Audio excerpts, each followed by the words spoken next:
alam niyo po ang mga kasundaluhan na nasa harap ninyo? Mula September 2022 hanggang sa kagitnaan ng 2025 ay 3 hanggang 4 na beses kada linggo na nagde-deliver ng pera sa Forbes Park at sa Aguado sa tapat ng Malacanang. Mahigit 100 beses silang nag-deliver at kada delivery ay hindi bumababa sa 20 na maleta.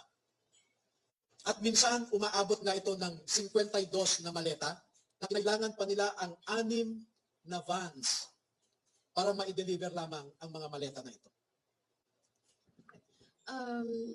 Pwede po ba sumagot kahit yung isa sa kanila? Sure. Para lang po ikwento yung binabanggit nilang pagdi-deliver linggo-linggo, kahit yung isang masasabi po natin na magko-corroborate po dun sa iba namang sinabi ng mga nauna nang nagsalita before sa mga hearings, sa mga investigation po. Sino po sa kanila yung pwedeng magkwento? Alam po natin ng mga Marines, matatapang po yan. Total, humarap na rin naman po kayo, lumantad na. Baka pwede pong mag-share. Buong pangalan po, pakistate lang po, tsaka yung naging personal knowledge sa pag-deliver po ng maleta. Ako po si Rosebert Tuapan. Nasign ako kay boss since nung na-hired ako sa team niya. Meron kaming group chat na sa team namin kay Boss Rizaldico. Okay. Doon pinupost lahat ng mga kung saan magdi-deliver, kanino, at kung ilang maleta. Yun po. Nakapag-deliver po ba kayo ng maleta sa Malacanang at or sa bahay po ni Pangulong Marcos?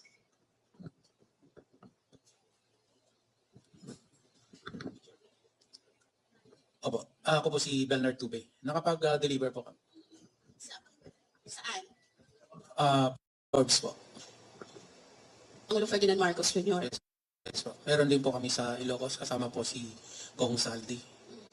Ilang maleta po yung nag-deliver sa Forbes at saka sa Ilocos? Yung sa Ilocos po ay sa 5 maleta po. Para kanino po yun? Kay Kong? Kanino po yun? Pagkakaalam ko,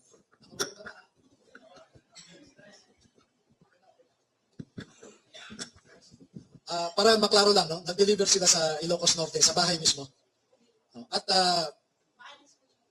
sa Paway, sa bahay ni BBM. Ha? Oo. At saka may mga katibayan naman. No?